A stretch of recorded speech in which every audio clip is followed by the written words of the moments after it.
Good evening. Now, about a month and a half ago, I made a post stating that if I saw one more act of injustice, that I was going to take action. Well, it seemed like that time has come, and being a man of my word, I'm going to do as I say. But also, it's just the right thing to do to speak out and let our voices be heard. So, the situation that I'm referred to is the death of George Floyd. We've seen the story, read the stories, we've seen the video. And contrary to the early reports or even the continued reports, Mr. Floyd did not die in the hospital. He died on the street.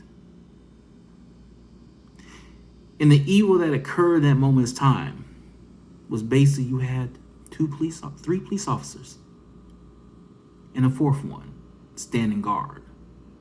Two police officers held him down. The third one had a knee to his neck. And in that death of Mr. Floyd, there was no remorse, no care, no humanity, nothing. To those police officers, it was just another day in the office. So at this point, it's time for change in this country. A lot of change. Not like everyone else, I've been watching the news, scrolling through Facebook, catching everybody's opinion, their perspectives on this situation. And I have to say, I'm rather disappointed at how we are approaching this situation. There's many ways we can approach this. So I understand and I get it. Before, there have been many protests, marches, rallies, be it on the state capitals, the courthouses, in the streets. The peaceful approach. And I get and understand that we feel this tactic is not effective because the situation still continues, and it shouldn't be continuing. So we go to the other extreme, rioting, become the voice of frustration through rioting.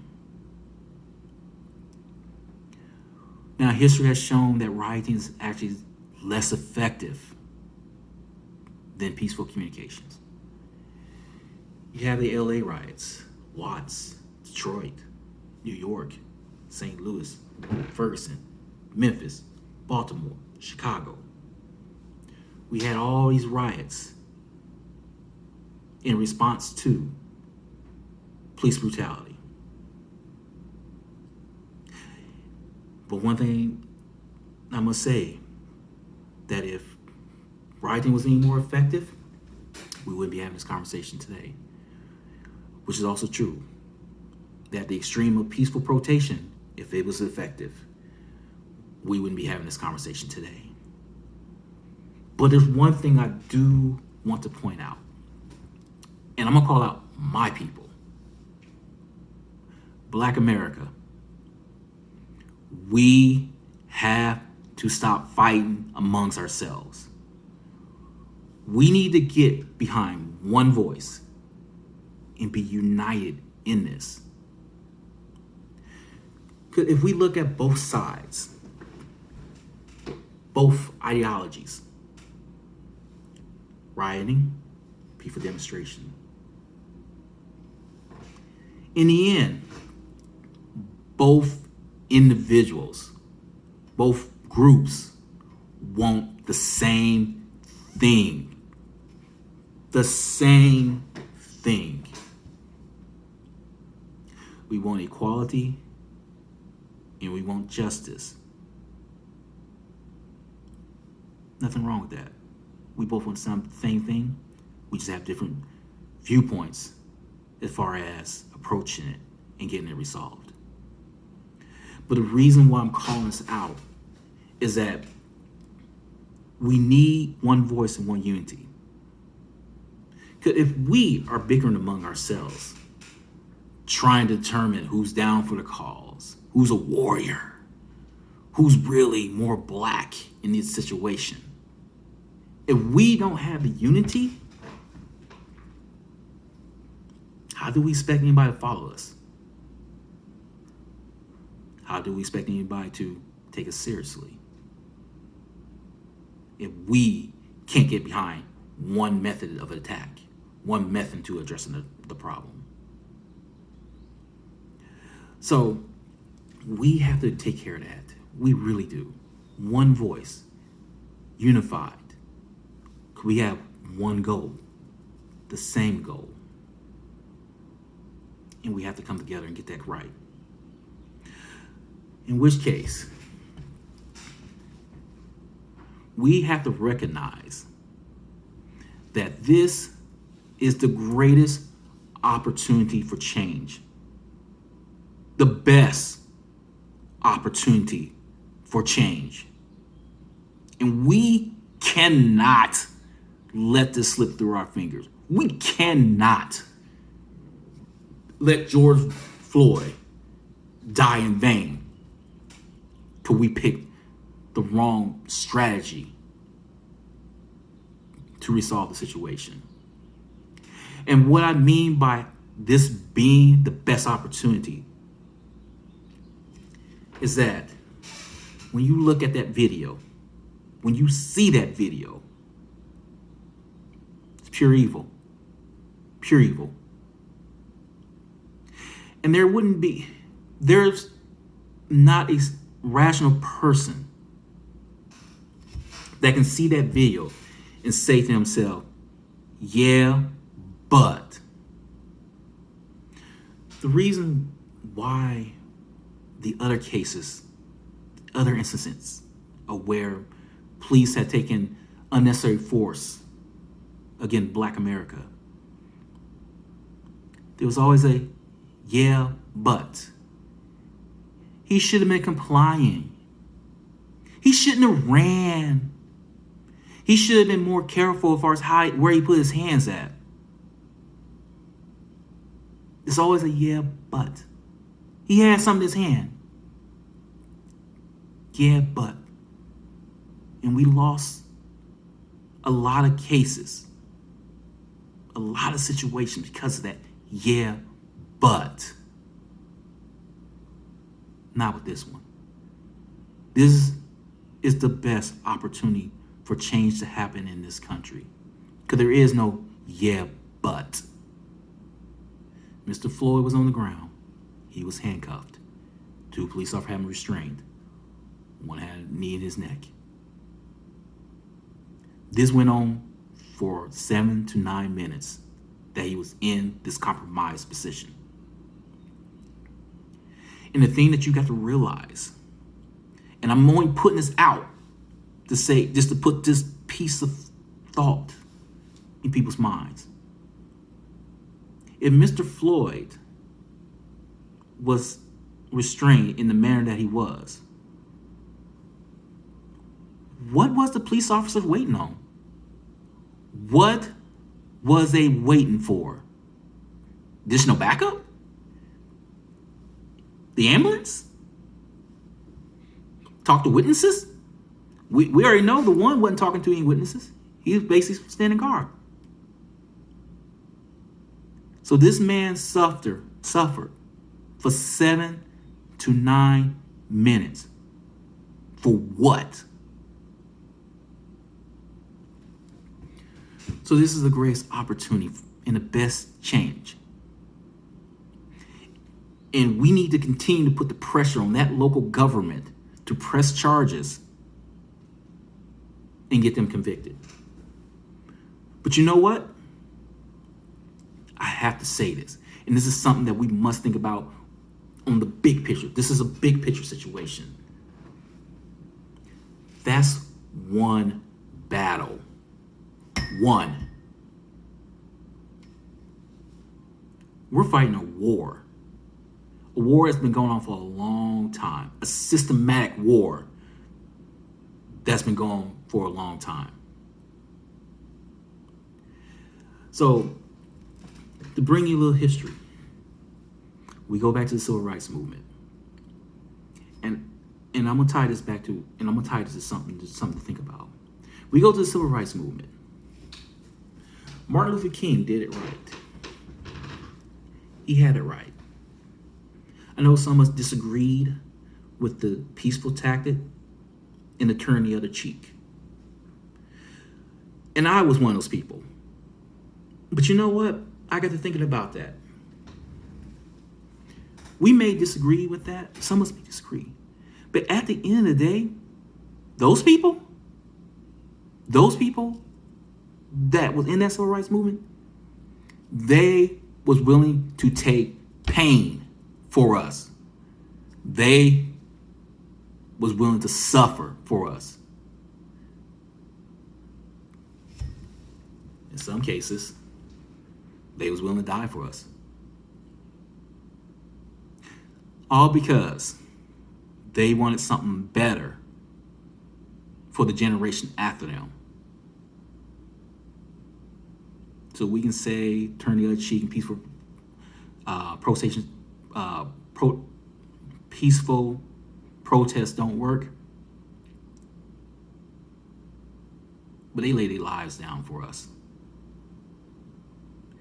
And in this situation, we need that same level of passion, willingness.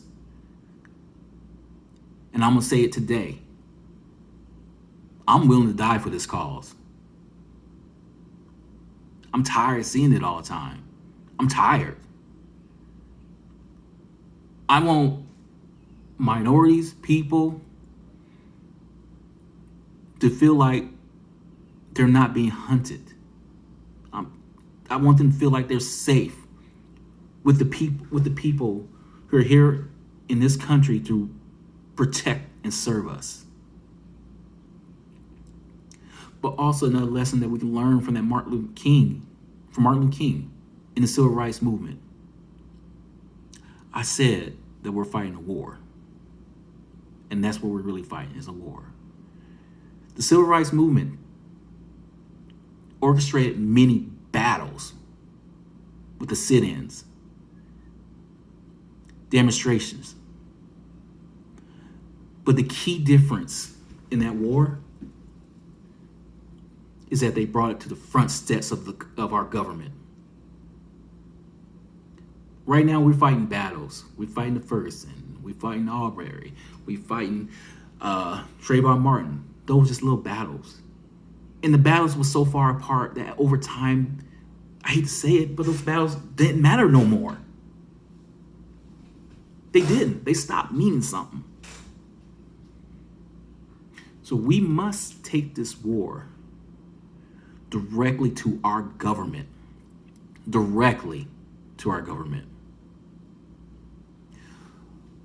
So the reason why I created this video is that it's time for us to call out our leadership in our government.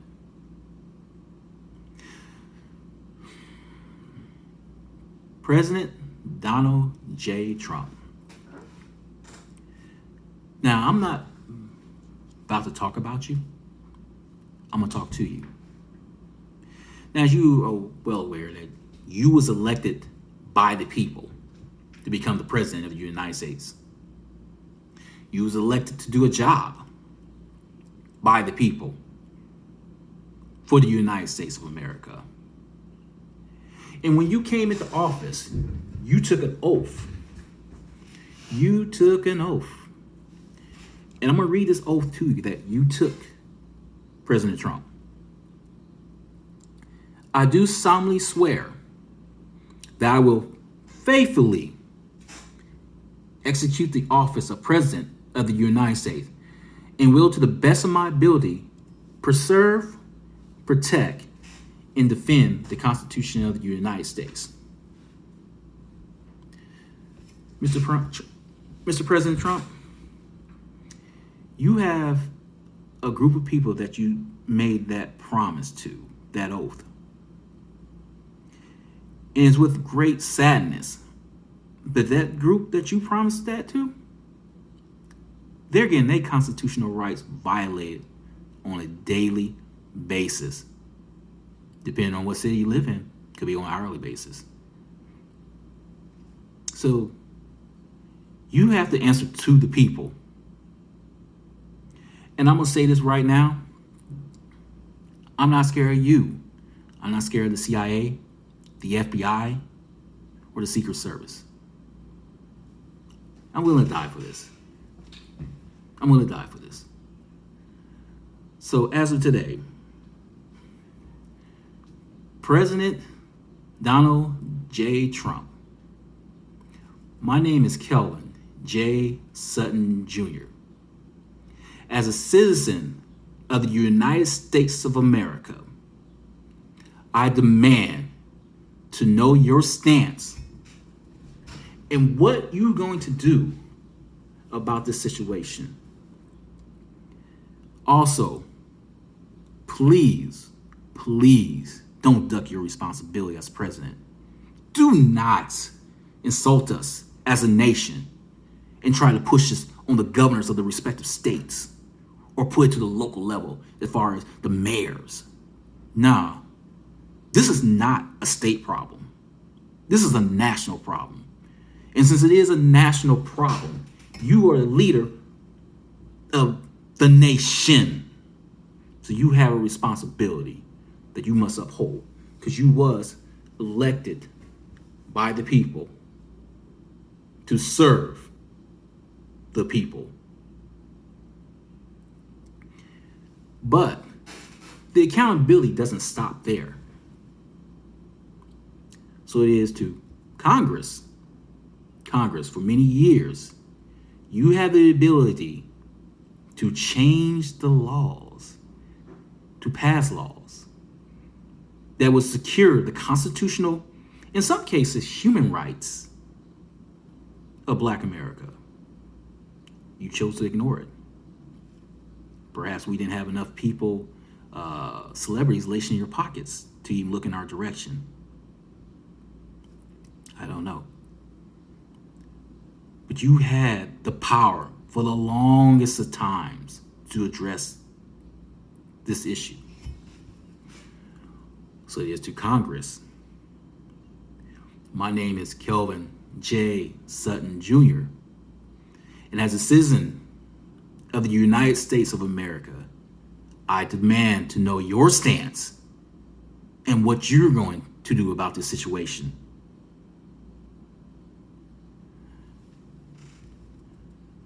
So, President Trump, Congress, you have a responsibility to the people. And it's time that we heard from you. No more talking about fake news. I don't want to hear that. There is no fake news in what I'm speaking today. This is real. And this is a direct demand of you and Congress.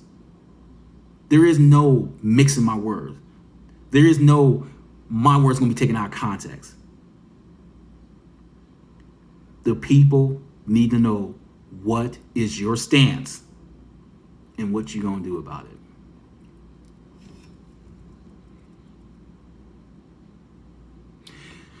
So I'm going to make this comment, and it's going to sound pessimistic, and I really don't want to end the video on this. But I will say this. I'm in perfect health, good health. I don't have no cancer. I don't have nothing. So by life expectancy, I should be able to live for a long time. But I will say this.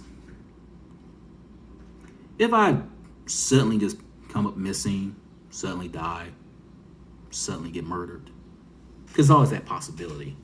Always that possibility. American history has shown that anybody that attempts to change the status quo, they rarely ever die by natural causes. So I will say this. If I die, get murdered, suddenly come up missing, I just want to let you know that to my friends and family, I do love you. And I hope that y'all will continue with some passion and the energy and be an example of what the civil rights movement meant and how we can apply what they did back then to our situation now. So, and to my kids, love you, proud of all y'all. Y'all keep on what y'all doing. So, good night and have it and be blessed.